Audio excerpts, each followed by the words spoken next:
میری ہر جیت کو مات کرنے میں رہا، میری صبح روشن کو رات کرنے میں رہا، منتظر اس آنکھ کی میں شام سے ہی تھی مگر میرے سوا وہ ہر کسی سے بات کرنے میں رہا۔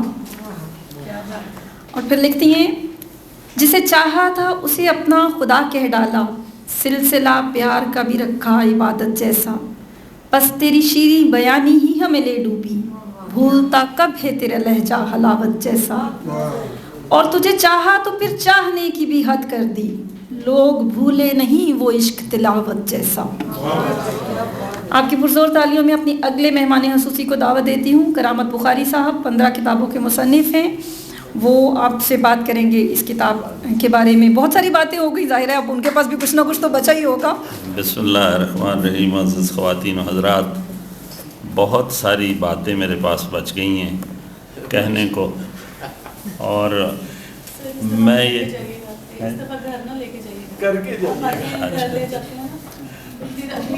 معزز خواتین و حضرات، میں سب سے پہلے تو مبارک پیش کرتا ہوں اپنی بہن کو کہ ان کی چوتھا مجموعہ آپ کے سامنے آیا ہے، اور میں اس سے پہلے ایک دو جو مجموعے آ چکے ہیں ان پہ لکھ چکا ہوں، اور میرا یہ خیال ہے، اس میں نے تحریر میں بھی یہ چیز لکھی ہے کہ جتنی قوت، جس پوٹنسی کے ساتھ، جس کریٹیوٹی کے ساتھ پونم لکھ رہی ہیں، اگر کوئی بات مانے نہ ہوئی تو قدرت ان سے کوئی بڑی بات کہلوا دے گی، کہ یہ بڑے امکانات کی شاعری ہے۔ معزز خواتین و حضرات، اتنے زیادہ مصنوعی معاشرے میں اور اتنے زیادہ مصنوعی زندگی میں، اور ایک پروفیشن جو ہے وہ ڈاکٹر کا پروفیشن ہے جس میں بہت زیادہ انسانی زندگی کے ساتھ اس کی ریئلٹی کو سمجھنے میں مدد ملتی ہے ڈاکٹر کو، تو اس طرح کا سافٹ امیج ہونا، اتنا حساس ہونا اور اتنا کریٹیو ہونا، یہ بہت مشکل ہے۔ دنیا میں جو ڈاکٹرز ہیں ان کے دل سخت ہو جاتے ہیں ٹو آپریٹ اور ہیومن لائف کو ڈیل کر کے، تو انہیں دنیا میں سوچا جا رہا ہے کہ انہیں لٹریچر پڑھایا جائے، تو یہ کتنی بلیسنگ ہے کہ ان کے ہاں لٹریچر والا جو پہلو ہے وہ کتنا مضبوط ہے۔ میرے حضرات، یہ 94 نظمیں ہیں، یہ جو تازہ کتاب آپ کے سامنے ہے، اور ہم اردو شاعری میں اس نظم کی اس حیت کو، اس کرافٹ کو بلینک ورس کہتے ہیں، اور یا ہمیں سے اگر اردو کا لفظ لیا جائے تو اس کو کہتے ہیں نظم معرہ۔ تو یہ کہاں سے آئی؟ یہ ہم انگلش لٹریچر سے ہمارے پاس آئی بلینک ورس، یہ اردو میں نہیں تھی، اس نے اردوائز ہو گئی، اردو نے اس کو اڈاپٹ کر لیا، چونکہ لشکری زبان ہے تو یہ مختلف زبانوں سے چیزیں اپنے اندر ضم کر لیتی ہے۔ میں سمجھتا ہوں کہ جہاں یہ اوریجنل بلینک ورس آئی ہے، اس سے کہیں خوبصورت اردو میں بلینک ورس لکھی جا رہی ہے، یہ نظم معرہ لکھی جا رہی ہے۔ ہم چونکہ ترقی پذیر ممالک کے لوگ ہیں، ہم چونکہ ترقی پذیر ممالک کے لوگ ہیں، تو ہمارا لٹریچر بھی اسی طرح انڈرمائن ہوتا ہے، جبکہ ڈیفوڈل اور للی اور جو چھوٹی چھوٹی نظمیں ہیں، یا اوڈس ہیں، یا نائٹنگیل ہے، یا کچھ ہے، اس کے مقابلے میں اردو میں کہیں زیادہ خوبصورت نظمیں لکھی گئی ہیں جو بہت کریٹیو ہیں۔ میں اس کا ایک آئیڈیا پہلے میرے ذہن میں آیا تھا، چونکہ مجھے شہر بھر میں نے نظر دوڑائی کہ کوئی شخص اس کا انگلش میں ٹرانسلیشن کر سکے۔ میرے دل میں تھا کہ میں ان کتابوں سے سلیکشن کروں گا اور کچھ نظمیں سلیکٹ کر کے اس کے حوالے کروں گا کہ اس کو انگریزی میں ٹرانسلیٹ کیا جائے۔ تو ایک دو جگہ بات ہوئی، لیکن لوگ شاید ادب اور لٹریچر کو ایک آؤٹ ڈیٹڈ چیز سمجھ کے بھلا چکے ہیں، اور اس شہر میں آپ دیکھیے کہ اس وقت حالت یہ ہو چکی، یہ تو بہت بہادر خاتون ہیں، حالت یہ ہو چکی ہے کہ آپ سازش کر کے کوئی کتاب چھپواتے ہیں اور سفارش کر کے اس کو بکواتے ہیں۔ تو تو نہ آپ کی کوئی کتاب چھاپنے کے لیے تیار ہے اور نہ ہی کوئی اس کو خریدنے کے لیے تیار ہے. یہ کوئی بات نہیں. میں نے ایک جگہ لکھا ہے اپنے ہی ایک دباچے میں کہ میں ایک عہد زوال کا شاعر ہوں اور ہم عہد زوال میں ہیں. یہ آتا رہتا ہے قوموں پہ، یہ وقت آتا رہتا ہے، لیکن اہل دل جو ہیں یہ ان چیزوں سے گھبراتے نہیں ہیں، اس کو فیس کرتے ہیں. ٹیکنیکلی اگر ان کی نظموں کو دیکھا جائے، جیسا کہ یہاں کسی دوست نے کہا کہ اس میں یادیں ہیں، میں سمجھتا ہوں کہ ان کے 3 بڑے موضوعات ہیں. میں نے پہلے بھی اس کے بارے میں عرض کیا کہ یہ ایک ٹرائی اینگل بنتا ہے، انسان، ذات اور کائنات. تو کبھی یہ بات اپنی ذات سے شروع کرتی ہیں اور اس کو کائنات کی طرف لے جاتی ہیں اور واپس مراجعت کر کے انسان کی طرف لے آتی ہیں.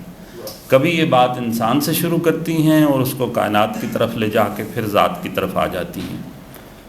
بہت خوبصورت نظمیں ہیں معزز خواتین و حضرات. یہ اس لیے میں نہیں کہہ رہا کہ یہ میرے سامنے تشریف فرما ہیں.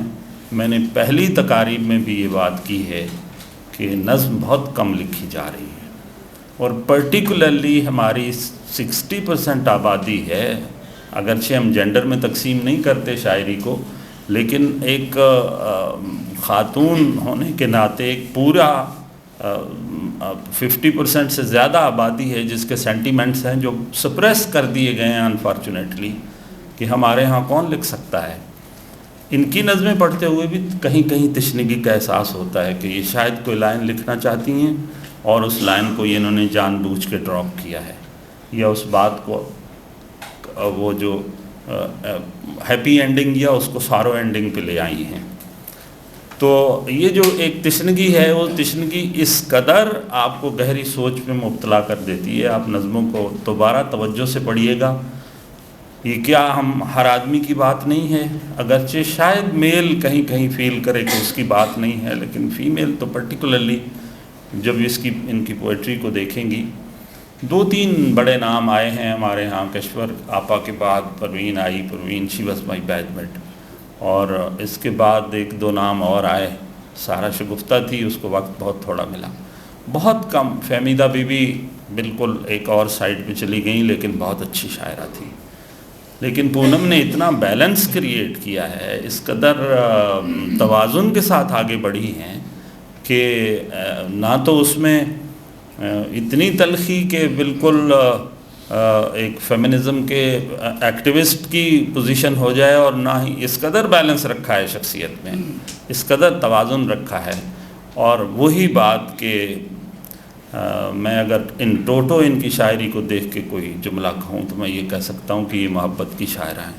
اور محبت یہ بڑا آسان سا جملہ ہے، لیکن محبت جو ہے شاید اس مالک نے یہ پوری یونیورس جو ہے، یہ پوری کاسمک ورلڈ جو ہے، یہ محبت پہ کریٹ کی ہے.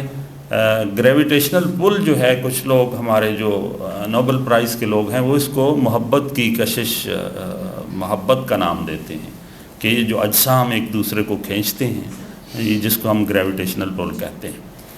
تو ہماری جو نوبل پرائز کمیٹی ہے اس میں ایک سائیکالوجسٹ کو رکھا جاتا ہے، بہت سینئر سائیکالوجسٹ کو، کہ وہ کسی بھی رائٹر کے شہپارے کو پڑھے، اس کی تخلیق کو پڑھے اور اس میں سے اس کی شخصیت ڈرائیو کرے، پرسنالٹی، کہ کیا وہ تعصب سے بھری ہوئی پرسنالٹی ہے، کیا وہ باعث آدمی ہے، کیا وہ شخصیت جو یہ کریٹر ہے وہ کوئی خاص طبقے کا نمائندہ ہے، کسی ازم کے لیے لکھ رہا ہے یا کسی خاص نظریے کے لیے لکھ رہا ہے.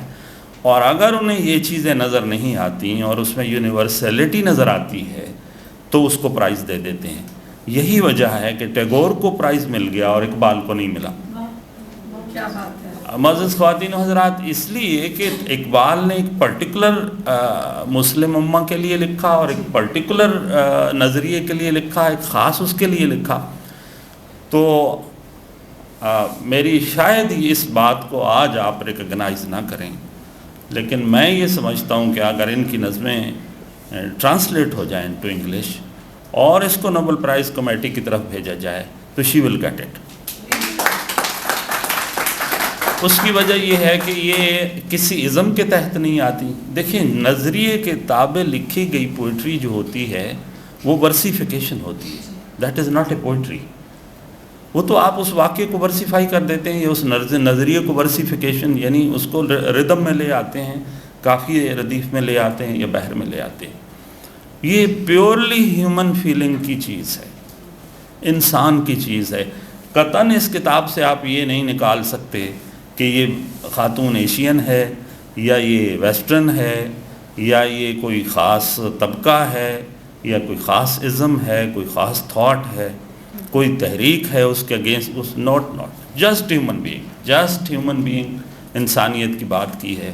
میں ان کو مبارکباد دیتا ہوں کہ اس مشکل حالات ان مشکل حالات میں اتنا بیلنس اپنے کریٹ کرنا اور اپنے جذبات پہ کنٹرول کر کے اتنی بیلنس کریٹیوٹی لوگوں کے سامنے لانا. ورنہ خواتین کی جنرلی میں معذرت خواہ ہوں, ہم پوئٹری دیکھتے ہیں شکایات نامہ لگتا ہے تو یا ہم میل بھی ایسے ہی کرتے ہیں کہ ہم بھی شکایت نامہ مرتب کر دیتے ہیں کہ ہمیں دنیا بھر سے شکایت ہوتی ہے, لیکن از اے ویری ڈفرینٹ. اسے دوبارہ دیکھیے گا.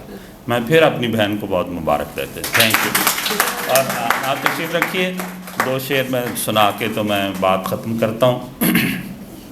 2 شعر اپنے میں اس تقریب کے لیے کہ ہمیں اپنے خون دل کی یہ مہک کہاں سے آئی, ہمیں اپنے خون دل کی یہ مہک کہاں سے آئی, کہیں آپ تو نہیں تھے پس خنجر آزمائی, کہیں آپ تو نہیں تھے پس خنجر آزمائی, اور وہ جو لکھنا چاہتے تھے وہ نہ لکھ سکے کرامت, وہ جو لکھنا چاہتے تھے وہ نہ لکھ سکے کرامت, کبھی بات ہو نہ پائی کبھی بات بن نہ پائی.